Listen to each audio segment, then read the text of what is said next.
நல்ல நேரம் நாகராஜ் சார். இந்த 2026ல கோபி சுதாகர் மாதிரி யார் மக்களோட மனசை கவர போறாங்க? ஒரு மனுஷன் முன்னேறணும்னா நண்பன் இல்லாமல் முன்னேறவே முடியாது. கன்னி ராசி. இந்த கன்னி ராசி என்னன்னு கேட்டிங்கன்னா 7ஆம் அதிபதி தான் நண்பன், அந்த குரு.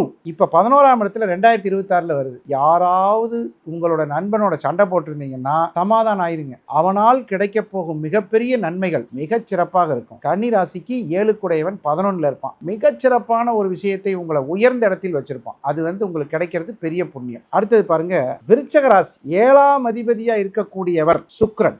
மனைவியின் மூலமாக வரக்கூடிய நட்பு உங்கள் வாழ்க்கையில் மிகப்பெரிய மாற்றத்தையும் ஏற்றத்தையும் கொடுக்கக்கூடிய அளவில் இந்த விருச்சிக ராசிக்கு அமையும். அடுத்தது மீன ராசி. இந்த மீன ராசிக்கு மட்டுங்க நான் யாரால வாழ்ந்தேன்னு எந்த மீன ராசியை வேணாலும் கேட்டு பாருங்க. நண்பனை கட்டி பிடிக்கிறதே அவன் அப்படி கட்டி பிடிப்பான். ராமபிரானுக்கு ஒரு நண்பர் கிடைச்சார். தசரத சக்கரவர்த்தியினுடைய மகன் ராமபிரானுக்கு ஒரு நண்பர் யாருன்னு சொல்லுங்க? ஹனுமான்.